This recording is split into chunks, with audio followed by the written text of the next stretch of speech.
excusez-moi, je ne savais pas si c'était lancé ou pas. Eh bien, bonjour et bienvenue en ce mardi 22 septembre 2020. Et à cette heure inhabituelle, parce on fait la méditation un peu plus tôt aujourd'hui, eh bien, je vous souhaite la bienvenue.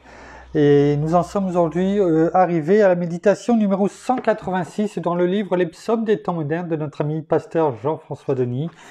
Et sans plus tarder, nous allons prendre ensemble et regarder ensemble le titre de ce soir, de cet après-midi. Interrogation sans affirmation. Il y a un proverbe fort connu qui tient à nous avertir, déclarant que dans le doute, il vaut mieux s'abstenir. Ce proverbe représente un défi de taille pour des gens d'action, car ce que nous aimons, gens d'action, c'est garder le contrôle, garder le cap en route vers ce que nous pensons être notre destination. Père, il y a des moments où je souhaiterais entendre le son de ta voix.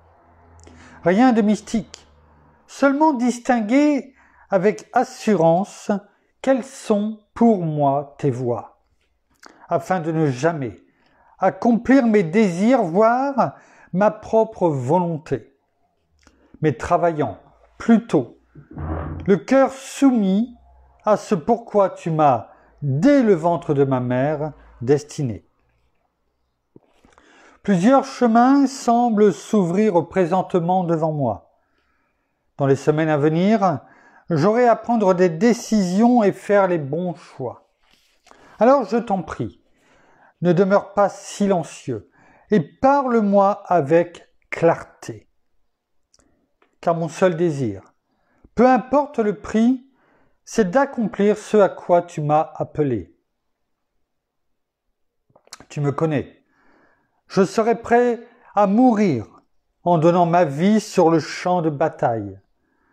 L'ennemi le sait aussi. C'est pourquoi il sème la confusion et souhaiterait que je m'en aille.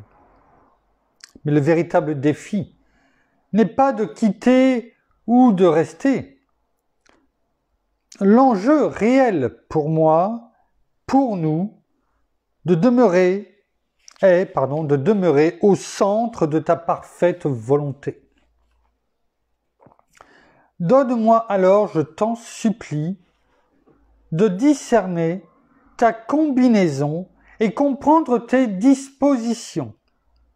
Donne-moi de me soumettre, de t'obéir et surtout de renouveler mon impulsion et davantage ma passion, afin qu'à travers ce tsunami auquel je fais face en ce moment, je demeure à genoux, je jeûne et je prie fidèlement pour accomplir non mes projets, mais en arriver à discerner quels sont pour nous tes plans. Un jour, un homme de Dieu m'a dit « La ligne est mince entre la persévérance et l'entêtement. » Père, vois mon cœur et connais mes pensées, afin de ne pas vivre cet éloignement et me retrouver à accomplir une tâche par insistance, qui de surcroît amènerait sur ce que tu avais déclaré pour ma vie une certaine résistance. Je t'offre mon cœur dans ce total abandon. Fais-moi vivre et entrer sans aucun doute avec ton esprit dans ma réelle mission. Alors, je continuerai d'avancer avec résilience et ténacité, et ce, sans aucune obstination. Car le seul désir de mon cœur n'est pas de plaire à une collectivité, mais de réellement accomplir pour ma vie ce que tu as pour moi déclaré. C'est dans ces conditions, peu importe ma volonté, qu'envers toi et toi seul, je désire rester engagé. Merci Père, merci Seigneur, merci bien-aimé Saint-Esprit pour ce psaume des temps modernes numéro 186 que tu mets devant nos yeux aujourd'hui, dont tu as moins pasteur Jean-François il y a un certain temps et qui nous permet aujourd'hui de pouvoir méditer ta parole, car c'est bien celle-ci qui est important à nos yeux. Oh, cela ne veut pas dire que ce psaume n'est pas important pour nous. Nous en prenons conscience, nous le savons, mais il n'est qu'un tremplin afin que, au travers de ta parole, nous soyons bouleversés, transformés, changés. Alors, merci, bien-aimé Saint-Esprit, dans le nom de Jésus, pour tout ce que tu vas encore nous révéler ce soir, cette fin d'après-midi, pour ta gloire, Père. Amen.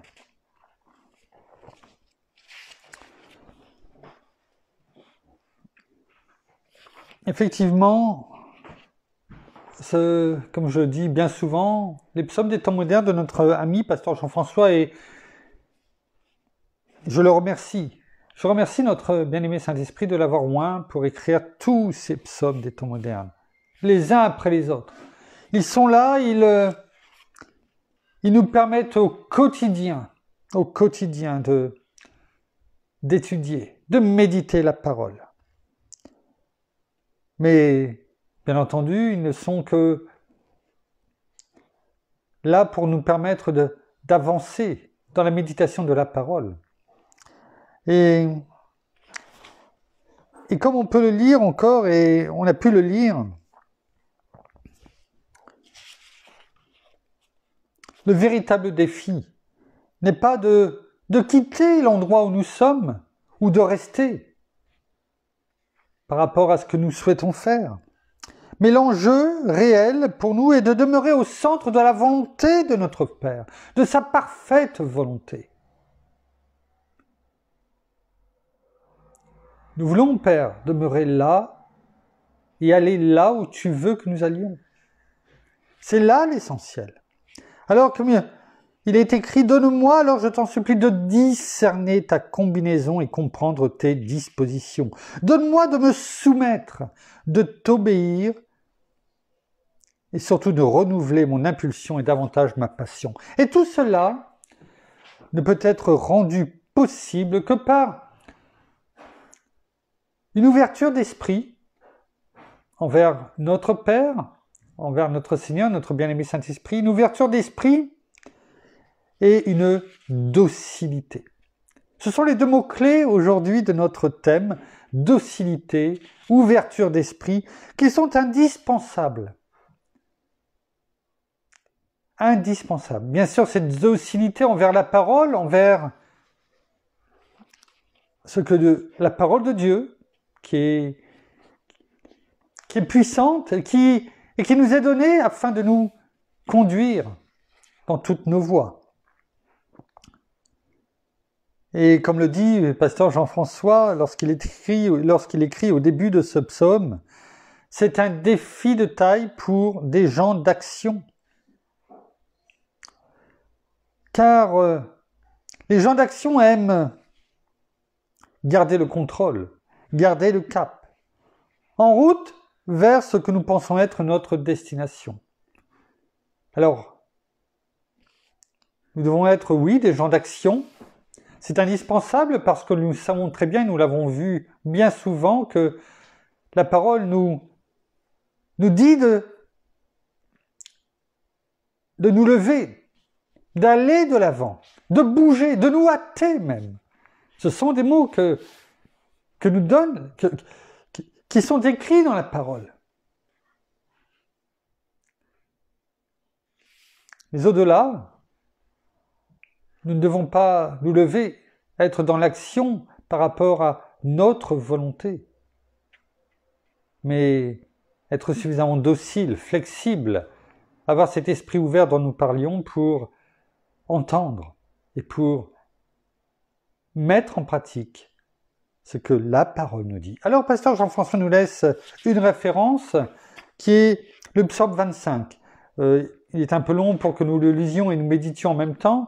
Alors, je vous invite à aller le lire, à aller lire le psaume 25, en prendre connaissance. Et le thème donc d'aujourd'hui, la docilité selon la parole, ce caractère docile que nous devons avoir, cet esprit d'ouverture, eh bien, sont tirés de justement l'étude et la lecture notamment du psaume 25 que j'ai pu faire jusque pour ce soir. Alors, tout d'abord, voyons, avant de rentrer pour voir ce que la parole nous dit, la définition, afin que nous comprenions mieux ce qu'est la docilité et l'ouverture d'esprit. La docilité. Avoir un caractère docile,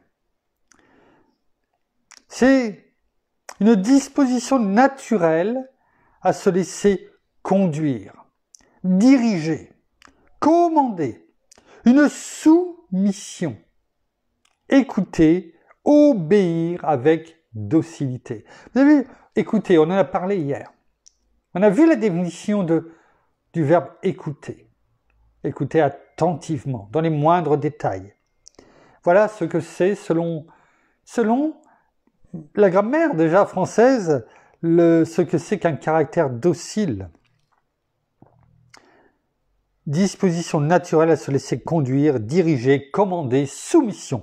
Alors, cela, et vous l'avez bien compris, est contraire. Est contraire à ce que l'esprit humain, à ce que l'être humain, eh bien, est capable de faire. L'être humain n'a pas une disposition naturelle à se laisser conduire, diriger, commander, à se soumettre. On le sait très bien. Mais n'oublions pas qu'en tant qu'enfants de Dieu, nous sommes une nouvelle créature. Et nous l'avons vu hier, si je ne me trompe pas, nous ne marchons plus selon la chair, mais selon l'esprit. Et cette nouvelle créature que nous sommes, eh bien, dispose de ce caractère et de cette disposition naturelle dans cette nouvelle personne à se laisser conduire, diriger, commander, soumettre, à écouter, à obéir avec docilité. L'ennemi, bien entendu, va tout faire parce qu'il le sait. Et il va tout faire pour que justement nous pensons que cet esprit, nous ne l'avons pas, cet esprit de docilité. Il va tout faire pour mettre dans nos pensées le fait que non, tu n'es pas appelé à être docile, tu n'es pas capable de. Et pourtant, nous marchons selon l'esprit, comme il est écrit dans Romains 8, versets 1 et 2. C'est par l'esprit que nous marchons, et non plus par la chair. Nous ne sommes plus sous l'esprit de la loi et du péché. Alors si nous avons en Christ Jésus, par notre bien-aimé Saint-Esprit qui est en nous, eh bien cet esprit de docilité. Parce que nous avons le caractère de Christ en nous. Parce que lorsque nous l'avons reçu comme Seigneur et Sauveur de notre vie, eh bien, il a mis en nous son caractère. Selon qu'il est écrit dans Galates 5, 22, le fruit de l'esprit est amour, joie, paix, patience, bonté, bienveillance, fidélité, douceur et maîtrise de soi. Tout cela nous amène à avoir un esprit de docilité. Et en même temps, une ouverture d'esprit. C'est quoi l'ouverture d'esprit? Eh bien, c'est l'amabilité, la bienveillance, la bonté. Un esprit large, un esprit donc ouvert. L'intelligence, la largesse de vue, la largeur d'esprit, la tolérance. Ce sont quelques mots qui marquent et qui montrent ce que c'est que l'ouverture d'esprit. Et tout ceci, eh bien, fait partie, comment dirais-je, du fait que, oui, cette docilité, cet esprit ouvert, eh bien, nous l'avons. Dans une autre définition, il est dit que, alors c'est un peu la vérité de la palisse, avoir l'esprit ouvert, c'est n'être pas fermé. Alors, vous allez me dire, oui, c'est évident, si on a l'esprit ouvert, on n'est pas fermé. Et la suite dit, et il prend un exemple, la route des cols est ouverte. Et quand j'ai lu cette définition, je me suis dit, oui, bien souvent dans la parole, et surtout dans les psaumes, eh bien, la parole nous dit qu'il faut monter. C'est là-haut sur la montagne que nous rencontre notre Seigneur. Et il nous amène à prendre de la hauteur. Peut-être à gravir cette montagne, peut-être cette montagne qui est peut-être la nôtre, la tienne, de problèmes, de difficultés, quelles qu'elles soient. Et il nous amène à monter. Et l'ennemi voudra nous dire, oui, mais là-haut, tu ne trouveras rien. C'est fermé. Vous savez, un peu comme lorsque on va peut-être en montagne et puis on nous dit, non, le col est fermé. Eh bien, notre Père nous dit, si, viens me rencontrer là-haut. Et l'esprit ouvert, sois docile, monte. Tu verras, ce n'est pas fermé. Parce que notre Père nous amène là-haut pour une bonne chose. Parce que lorsque nous sommes arrivés au sommet, il va falloir redescendre. Et il nous demande de redescendre de l'autre côté. Et l'autre côté, on ne le connaît pas. Quand on grimpe, quand on gravit, on ne voit pas l'autre côté. Et il faut avoir la foi. La foi que lorsque nous arrivons là-haut, le col n'est pas fermé. Et que notre Père va nous faire redescendre. Et que l'autre côté est beau pour nous, est bon. Parce que notre Père le sait. Il nous amène à lui et il ne nous amène pas pour nous faire repartir vers de mauvaises choses. Mais il nous donne ce que nous avons besoin afin de repartir sur de bonnes bases. Ça a été le cas avec de nombreux frères et sœurs. Notamment, on peut penser à Moïse, qu'il a fait monter vers la montagne, sur la montagne, afin de lui donner les tables de la loi, un nouveau départ. Et il nous dit, viens vers moi, et l'esprit ouvert, monte vers moi, et je vais te donner ce dont tu as besoin afin de repartir sur de bonnes bases, vers une nouvelle étape. Il a fait de même avec notre Seigneur Jésus lorsqu'il est monté avec Pierre, Jacques et Jean, eh bien sur la montagne de la transfiguration. Et là aussi, il veut nous transformer, nous transfigurer à l'image de notre Seigneur Jésus. Parce que Pierre, Jacques et Jean ont été eux-mêmes transfigurés. Ils ont été changés. Leur façon de voir a été transformée. Leur esprit s'est ouvert totalement, complètement. Alors voilà, cette introduction, eh bien, du thème de cette fin d'après-midi, voilà ce que nous demande la parole, d'avoir cette docilité d'esprit, de caractère, et cet esprit ouvert.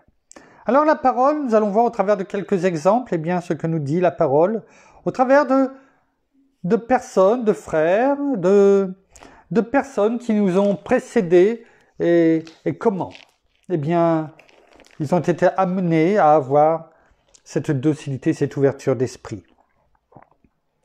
Nous allons commencer avec le livre d'Esdras, qui se trouve entre, comment dirais-je, après les livres 1 et 2 chroniques et avant le livre de Néhémie, pour le situer. Esdras qui a conduit, comment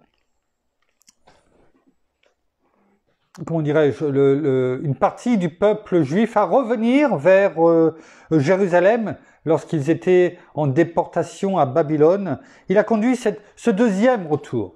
Le premier a été conduit par Zorobabel sous le temps de Cyrus, qui a été le roi Cyrus, roi perse, qui a été, comment dirais-je, que Dieu a utilisé, que l'Éternel a utilisé pour se servir de lui, afin qu'il soit bien longtemps, ça a été défini bien longtemps avant, eh bien qu'il qui permettent le retour le premier retour du roi, des Juifs à Jérusalem. Et Esdras a conduit ce deuxième retour sous le règne du roi Artaxerxès. Excusez-moi, c'est un petit peu dur à prononcer. Et regardez ce qu'il a fait. Il était au service du roi Artaxerxès, et il est dit dans Esdras chapitre 8 au verset 21, « Là, près du fleuve d'Ahava, je proclamai un jeûne d'humiliation devant notre Dieu, afin de lui demander un heureux voyage pour nous, pour nos enfants et pour tous nos biens. » Voilà. Avant le retour, eh bien, avec ces Juifs, cette colonie juive, donc, qu'il ramenait vers Jérusalem et qu'il avait reçu de la part du roi l'accord, parce qu'il avait vu que Dieu était, son Dieu, comme il disait, eh bien, était avec lui. Oui, par quoi il demandait cela? Parce que ce voyage allait être dur, effectivement, et ils ne repartaient pas les mains vides, ils étaient remplis d'or. Et ces routes, à cette époque-là, n'étaient pas comme les routes d'aujourd'hui. Il y avait des brigands, il y avait bien sûr des voleurs de chemin. Et voilà pourquoi il priait. Alors il aurait pu demander des soldats, et je dirais même le roi lui avait proposé. Mais regardez ce que dit Esdras. « J'aurais eu honte de demander au roi une escorte de cavaliers pour nous protéger contre l'ennemi pendant la route, car nous avions dit au roi, la main de notre Dieu est pour leurs biens, sur tous ceux qui le cherchent, mais sa force et sa colère sont sur tous ceux qui l'abandonnent. » Alors, il ne pouvait pas, après avoir dit cela au roi, demander de l'aide au roi pour les protéger sur la route, parce que sa protection, il voulait la remettre dans les mains de l'Éternel, son Dieu, notre Père. Voilà cet esprit docile. Ce fait que même étant dans l'action, eh bien, il ne voulait pas voir que par rapport à ce que lui pensait, mais pour lui, pour tout le peuple, pour ses enfants, tous ceux qui l'accompagnaient pour ce retour à Jérusalem, eh bien, il demandait tout simplement la protection de l'Éternel. Voyons cet esprit docile. Parce qu'un esprit docile obéit. On a pu le voir dans la définition de la docilité. Voilà un exemple, Esdras, de ce que nous devons être. Pas simplement être un homme d'action, oui, mais comme Esdras, il a pris, voilà, il devait avoir des responsabilités. Donc c'était un homme d'action, mais il avait cet esprit ouvert, cet esprit docile, qui est, même si je suis un homme d'action, j'obéis avant toute chose à toi, Éternel, notre Père. On le voit également dans Jérémie. Jérémie, chapitre 42, verset 3. On va prendre juste un petit peu, j'espère qu'on arrivera à rentrer dans les temps, parce que lorsque j'ai lu ce chapitre que je vous invite à lire en entier, eh bien, on voit quelque chose de surprenant. Regardons. Jérémie, là, s'oppose à une certaine catégorie de juifs, donc qui connaissent, qui est le peuple de Dieu, mais qui ont déjà quand même bien oublié certaines choses. Il s'oppose à eux, pourquoi? Parce qu'il voulait retourner en Égypte. Et au verset 3, les Juifs parlent et demandent à Jérémie que l'Éternel, ton Dieu, nous révèle la voie que nous devons suivre et ce que nous avons à faire. La première chose qui m'a tout de suite frappé, c'est ces Juifs, ce peuple juif, dont les descendants, dont les ancêtres ont été sauvés d'Égypte. Et on sait que cela a été transmis de génération en génération. Eh bien, ose dire que l'Éternel, ton Dieu. C'est-à-dire que pour eux, le Dieu de Jérémie n'était pas leur Dieu. Tout simplement, on le sait, parce qu'on a pu déjà méditer sur Jérémie, ils n'acceptaient pas les paroles de Jérémie. Et pourtant Dieu, au travers de Jérémie, eh bien, avait un message pour le peuple juif, pour Jérusalem. Et ils ne voulaient pas l'écouter, ils ne voulaient pas l'entendre. Et pourtant, ils viennent quand même vers lui et ils lui demandent d'aller vers le Dieu de Jérémie afin qu'il leur donne la voie à suivre. Et le prophète Jérémie leur dit, le verset suivant, « J'entends ». Vous savez, on en a parlé. Hein, « J'entends, je vous ai bien entendu. » Mais il ne s'est pas sorti de l'oreille, là, cette fois-ci, mais il a entendu. Et il dit, « Voici que je vais prier l'Éternel, votre Dieu. » Quelque part, il a entendu ce que les Juifs ont dit, « ton Dieu ». Et Jérémie leur rappelle une chose.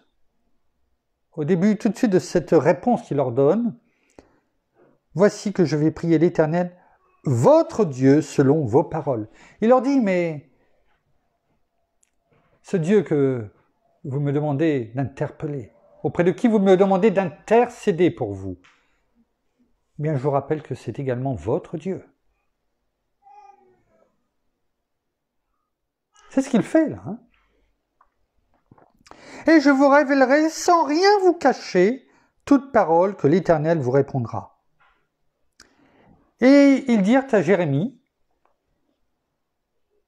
que l'Éternel soit contre nous un témoin véritable et fidèle, si nous n'agissons pas selon toute parole que l'Éternel, ton Dieu, t'aura envoyée pour nous. En réponse à Jérémie, ils disent à Jérémie, eh bien, ok, ton Dieu, en fonction de ce qu'il va dire, eh bien nous ferons. Nous ferons ce qu'il te dira. Qu'il en soit témoin. Qu'il en soit témoin. Qu'il soit un témoin véritable et fidèle. Si nous n'agissons pas selon toute parole que l'Éternel, ton Dieu, t'aura envoyée pour nous. Mais il lui renvoie une réponse en disant, on fera tout ce qu'il dit. Et il sera témoin.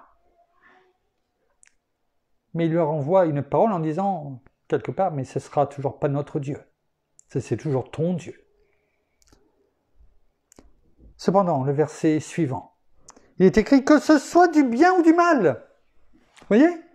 Ils disent que ça soit bien ou mal. C'est toujours les Juifs qui parlent là. Nous obéirons à la voix de l'Éternel. Écoutez bien, notre Dieu, vers qui nous-mêmes nous t'envoyons. Ainsi, nous serons heureux pour avoir obéi à la voix de l'Éternel, notre Dieu. Il y a un sacré revirement de situation en inversé. Il y a eu cette partie de ping-pong, on va dire, entre les Juifs et Jérémie. Et on va dire envers Dieu. Et Dieu gagne toujours. Petit à petit, eh bien, Dieu, au travers de Jérémie, a permis cette ouverture d'esprit.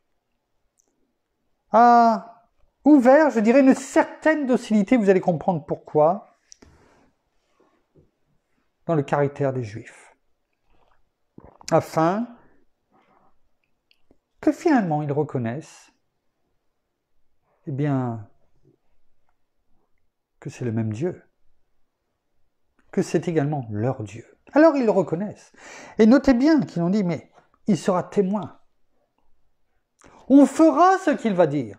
Que ce soit bien ou mal, nous ferons ce qu'il va te révéler. Alors on ne va pas tout lire, mais je vais quand même vous dire ce qui s'est passé plus loin. Effectivement, Jérémie a intercédé. Jérémie a reçu des paroles de sagesse de Dieu. Et même Dieu, à un moment donné, dit, et c'est ça qui est beau,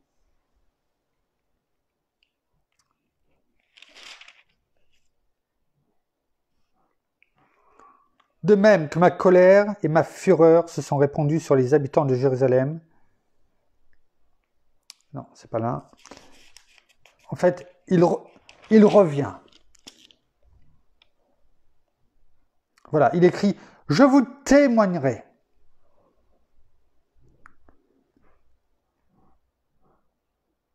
J'essaie de retrouver, excusez-moi,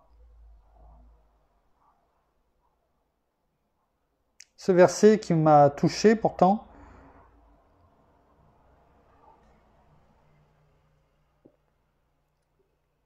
Voilà.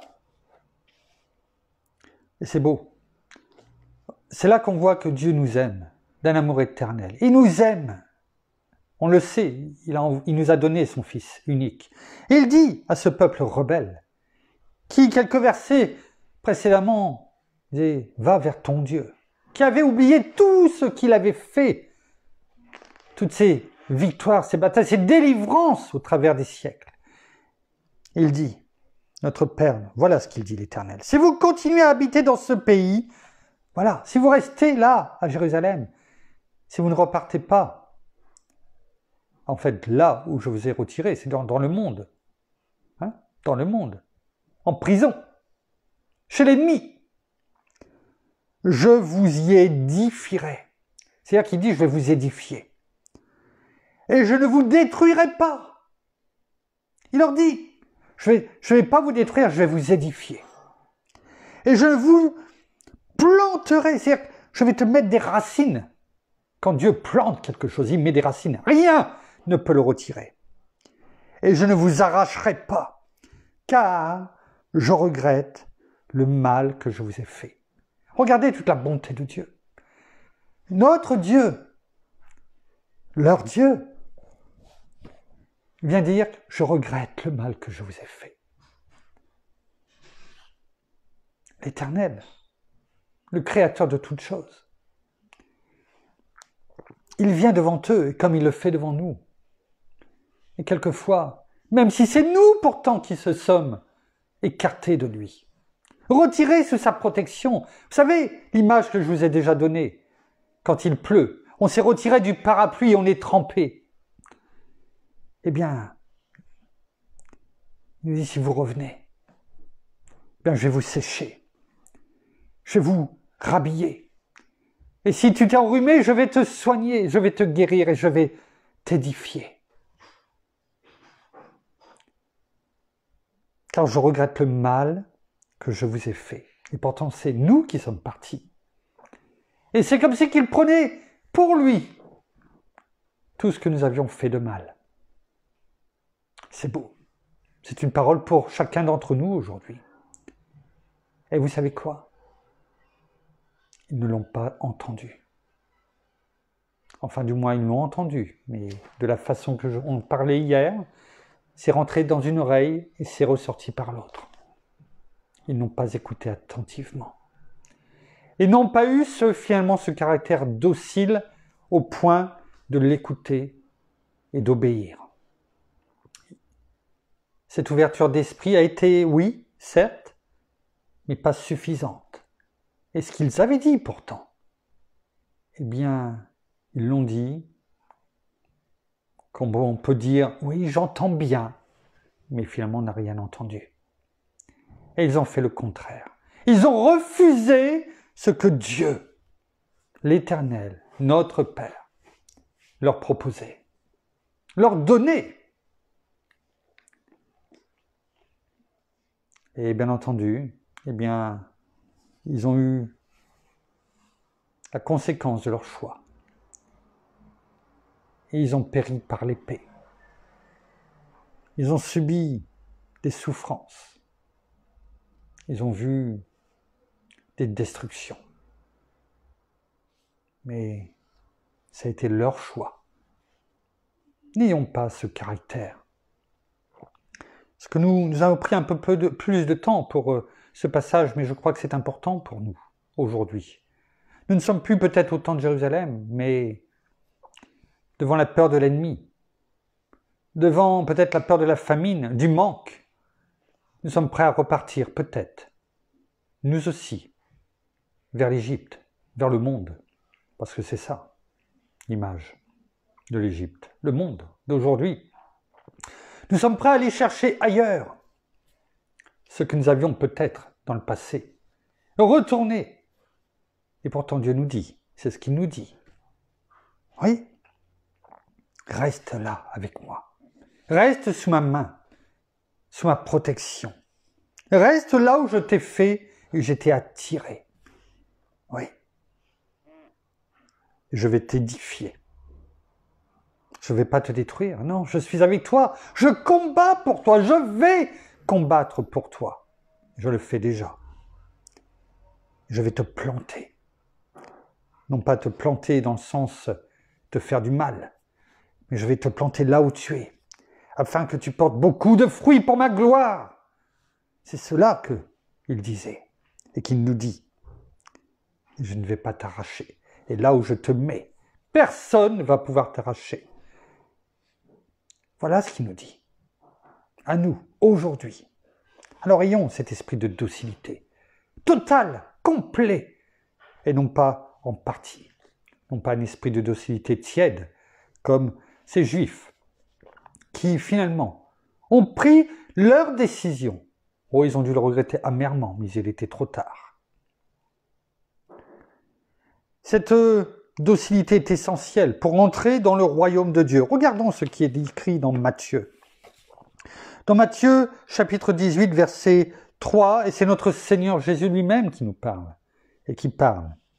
En vérité, je vous le dis, si vous ne vous convertissez, c'est-à-dire si vous ne changez pas, et si vous ne devenez comme les petits enfants, vous n'entrerez point dans le royaume des cieux. Il les prenait, il les voyait, il montrait ces petits-enfants. Mais ces petits-enfants, c'était parce qu'ils avaient un caractère docile, un esprit ouvert, curieux. Ils étaient là pour obéir à ce qu'on leur disait. Et c'est cela que nous devons être. Avoir cet esprit de docilité, cet esprit ouvert, d'obéissance, comme un petit enfant qui obéit à ses parents. C'est cela qu'il nous demande d'avoir.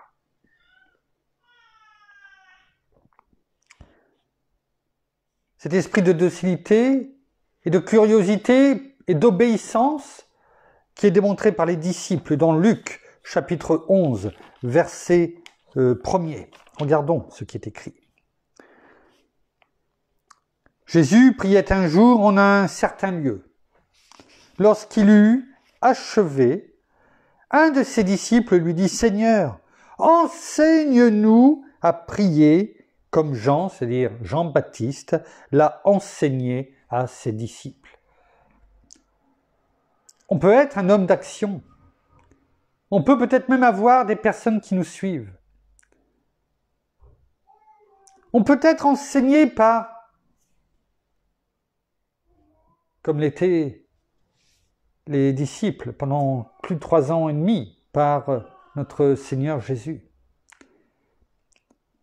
Mais si on n'a pas cet esprit, cette docilité à recevoir, à vouloir recevoir. Vous savez, un homme d'action, bien souvent, n'aime pas trop recevoir. Il aime donner des ordres. Mais voilà, nous devons être des hommes d'action et être dociles au point de se laisser enseigner par la parole, comme les disciples. Les disciples, c'est nous aujourd'hui. Nous sommes des disciples. Nous sommes, non pas, on l'a vu déjà au mois d'octobre l'année dernière, disciples ou chrétiens. Nous sommes des disciples. Mieux, nous sommes même des amis. Regardez, tout simplement, relisez le chapitre 15 de l'évangile de Jean. Si nous demeurons en lui, si nous demeurons dans notre Seigneur Jésus et notre Seigneur Jésus en nous, eh bien, c'est là que nous portons du fruit. Oui, car sans lui, nous ne pouvons rien faire. Et nous le faisons pour porter du fruit, pour glorifier notre Père. Et la parole dit tout de suite après, c'est là, c'est ainsi que vous serez mes disciples. Et juste un petit peu plus loin, eh bien, notre Seigneur dit ce n'est pas vous qui m'avez appelé, mais c'est moi. Et je ne vous appelle plus serviteur, mais je vous appelle mes amis. Voilà qui nous sommes, disciples, amis de Christ. C'est formidable. Mais Si nous voulons être ses disciples, ses amis, eh bien nous devons, à l'instar de ce qui nous est montré dans le verset 1er du chapitre 11 de l'évangile de Luc, eh bien venir, tout en étant pourtant des hommes d'action, des hommes de Dieu, des enfants de Dieu, avant toute chose, des enfants de Dieu. Et comme ces petits enfants, eh bien nous devons venir et dire, Père, Seigneur, bien-aimé Saint-Esprit, enseigne-nous, enseigne-nous. Car, quelle que soit l'importance que tu m'as donnée, ici, sur cette terre, je suis dans l'humilité. Je suis comme un enfant. J'ai besoin de continuer à être enseigné. C'est important parce que le jour où tu ne reçois plus d'enseignement de la parole, qu'il n'y a plus rien qui te touche, qui te parle, c'est là où tu dois commencer à t'inquiéter. Parce qu'à mon avis, tu n'es plus sous la bonne voie. Alors, laissons-nous nous enseigner. Manifesté par l'aveugle. Vous savez, c'est l'histoire réelle, bien sûr, de cet aveugle né, de naissance. Et notre Seigneur lui a mis de la boue sur les yeux, il lui a dit « Va à la piscine de Siloé, lave-toi et tu verras. » Et il l'a fait, il a obéi et il a recouvré la vue. Et bien sûr, les pharisiens tout de suite, parce que ça en plus a été fait le jour du sabbat, on connaît notre Seigneur Jésus maintenant, et quelque part, il aimait provoquer cela pour pouvoir enseigner. Eh bien, j'aime la réponse, parce que bien sûr, les pharisiens n'ont pas aimé, le Sanhédrin encore moins, et ils n'ont pas aimé ce que l'aveugle, l'ex-aveugle, eh bien, leur disait, que c'était un homme qu'il avait soigné, et cet homme s'appelait Jésus. Et on sait très bien ce qu'ils avaient contre Jésus. Et j'aime ce qu'il dit au verset notamment 31, cet aveugle, ex-aveugle, il dit aux pharisiens, aux Sanhédrins, « Nous savons que Dieu n'exauce pas les pécheurs. » Donc, l'air de dire, mais attendez, cet homme, Jésus, qui m'a soigné, il l'a fait au nom de Dieu.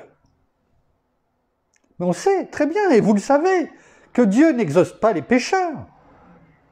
Alors comment cela fait-il que moi qui étais aveugle de naissance, j'ai recouvré la vue? C'est ça qu'il leur dit. Mais si quelqu'un honore Dieu et fait sa volonté, celui-là, il l'exauce. Dieu lui répond. Donc il leur lance la question, mais si cet homme, au nom de l'Éternel, au nom de Dieu, m'a guéri, c'est que Dieu l'honore.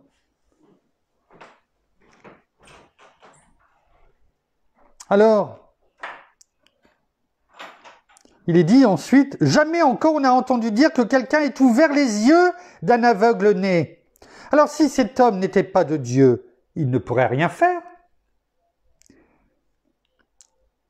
Ils lui répondirent, « Tu es né tout entier dans le péché, et c'est toi qui nous enseignes ?»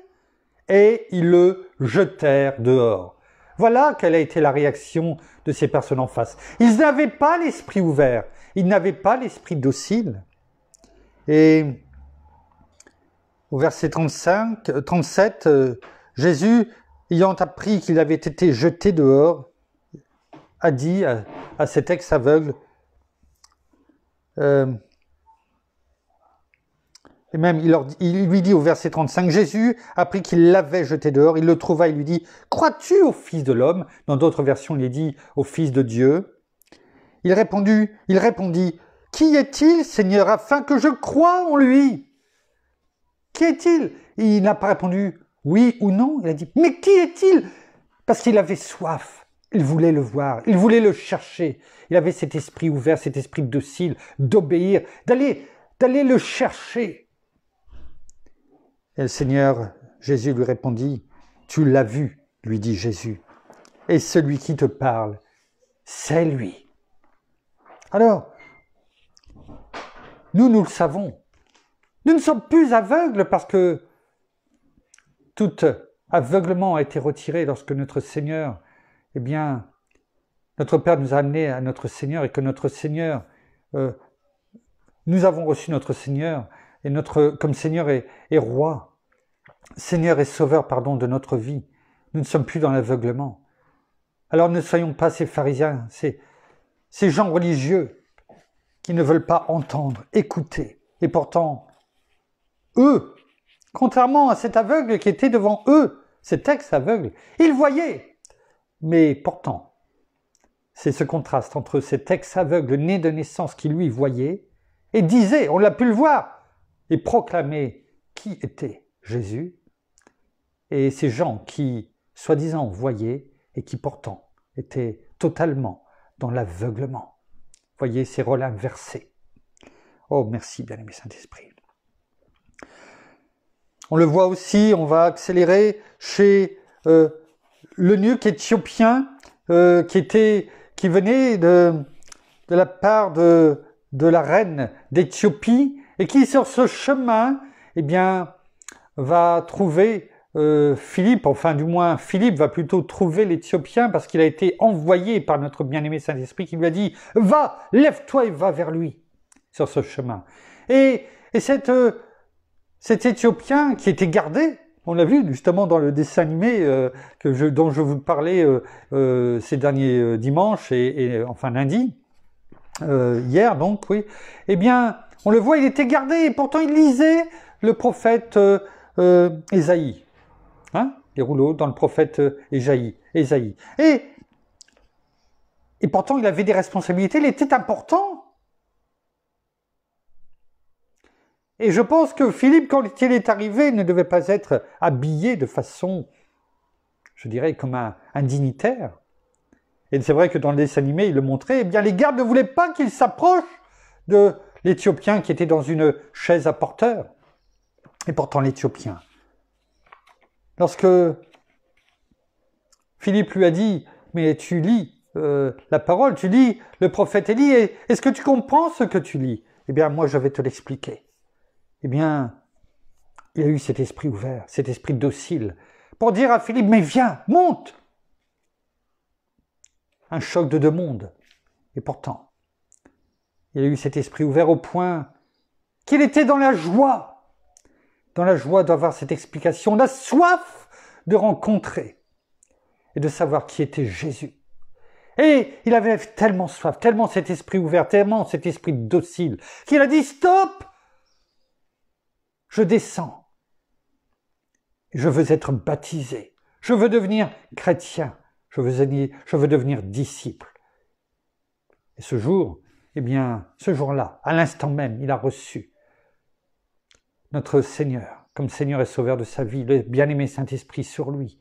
Et je suis sûr que la parole a été répandue dans l'Éthiopie par cette personne qui avait reçu ce jour-là la joie,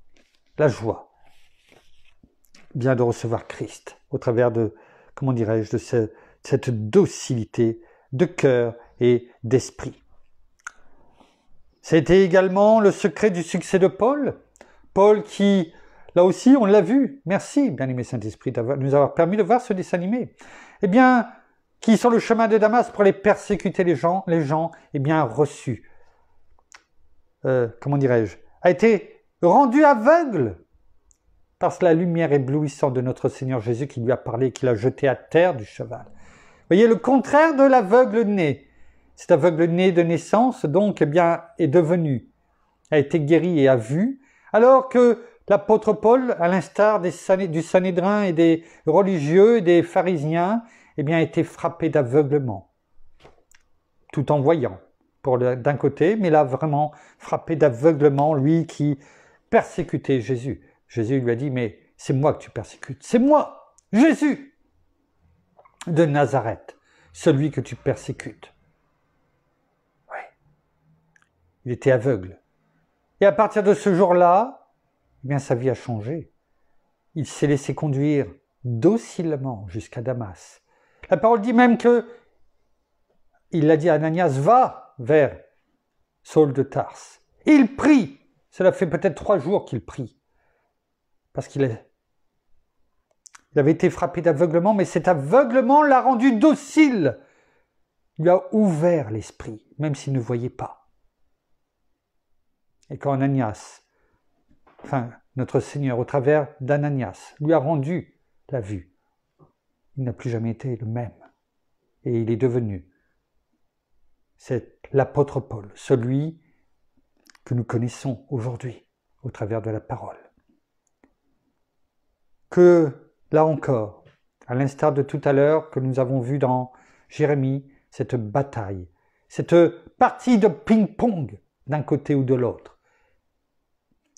Mais Dieu est toujours vainqueur. C'est simplement l'homme qui prend les mauvaises décisions. Enfin, pour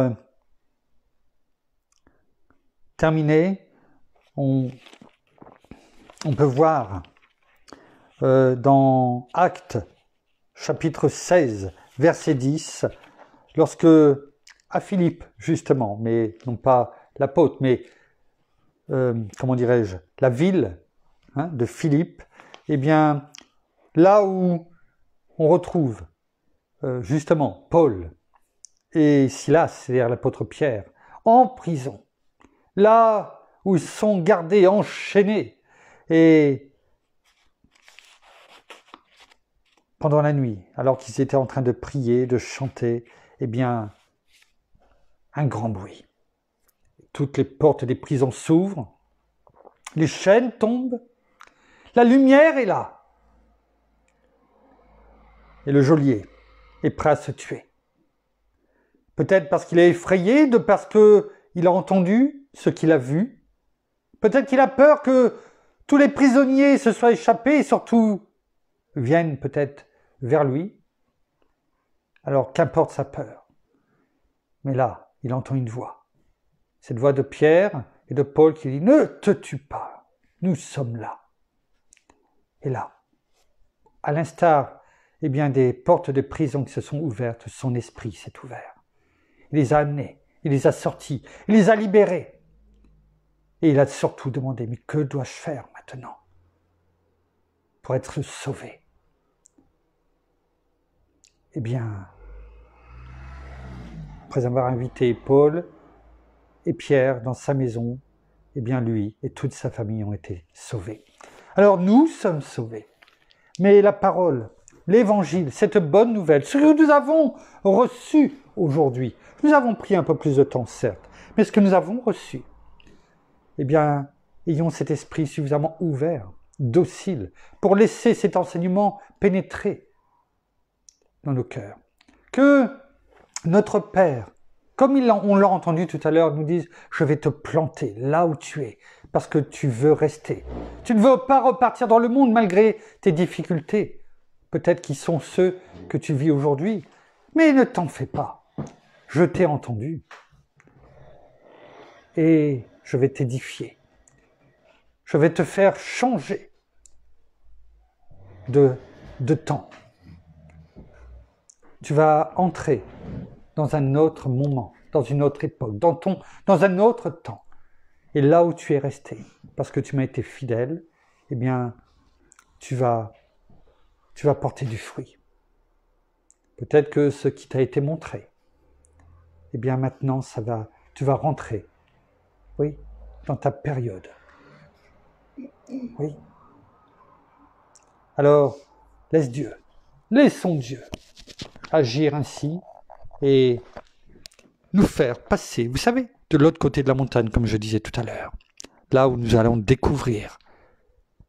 Peut-être ce temps où nous avons gravi la montagne, nous c'était peut-être difficile de gravir, oui, mais maintenant, nous avons été fidèles, persévérants, où nous avons écouté, reçu, et où nous laissons nous enseigner encore au quotidien, et bien maintenant, nous allons voir les fruits que nous allons porter, parce que Dieu nous a édifiés et va nous édifier.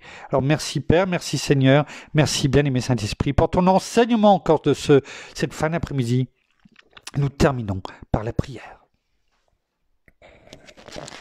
Merci Seigneur encore pour ton enseignement, merci encore pour la parole qui nous touche et qui nous transforme et qui transforme nos vies. parce que la parole touche non seulement nos vies, nos cœurs, mais aussi nos pensées, et elle nous transforme complètement.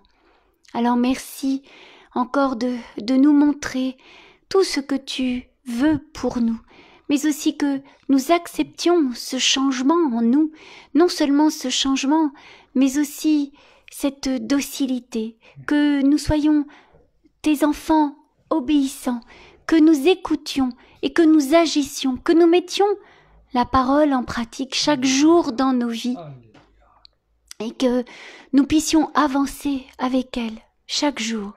Alors oui, nous laissions vraiment ta parole agir en nous et que nous soyons ces enfants obéissants, ces enfants dociles à qui tu donnes toutes choses. Merci parce que tu nous bénis, merci parce que tu es là à côté de nous et tu nous évites tant de choses, tant de pièges, tant de maladies, tant de difficultés que nous ne savons peut-être pas toujours. Mais parce que toi, tu es là et que tu conduis, que tu nous mènes sur le chemin de la vérité. Et combien de fois nous avons pu éviter ces pièges, combien de fois nous ne sommes pas tombés dans tout ce que le malin avait prévu pour nous, tout ce que l'ennemi. Mais parce que toi, tu étais là, tu étais cette main qui nous a secourus à ce moment-là, tu étais ce pont qui nous emmenait vers l'autre côté, vers la voie que voulait nous montrer notre Seigneur. Alors merci pour tout. Alors oui, écoutons ta parole, mais aussi mettons-la en pratique chaque jour de notre vie, afin que nous soyons tes enfants, des enfants obéissants, afin que nous soyons nous aussi édifiés et que nous portions aussi beaucoup de fruits. Alors, merci pour tout, merci pour tes bénédictions, merci aussi pour tes guérisons, merci encore pour ta paix, pour ta miséricorde et ta bienveillance qui se renouvellent chaque jour envers chacun d'entre nous. Alors soyez tous abondamment bénis dans le nom de Jésus. Amen. Amen. Merci Seigneur. Voilà, ainsi s'achève la méditation de ce jour en tout cas. Nous vous bénissons, comme mon épouse vient de le dire, de toutes les bénédictions spirituelles dans les lieux célestes en Christ. Nous vous souhaitons une bonne fin d'après-midi, une belle soirée et nous saluons nos amis canadiens et québécois qui... pour une fois, ne sont pas encore arrivés à midi, ce qui est rare quand nous parlons, à part le dimanche, bien entendu, nous les saluons, nous leur souhaitons un bon appétit, je ne sais pas comment ça se dit en canadien, mais qu'importe, bon appétit, et nous vous disons alors à demain, demain nous serons là, au même endroit, nous vous confirmerons l'heure en tout cas, nous ne manquons pas, et nous vous disons à demain donc. Bonne soirée, bonne fin d'après-midi, à demain, au revoir.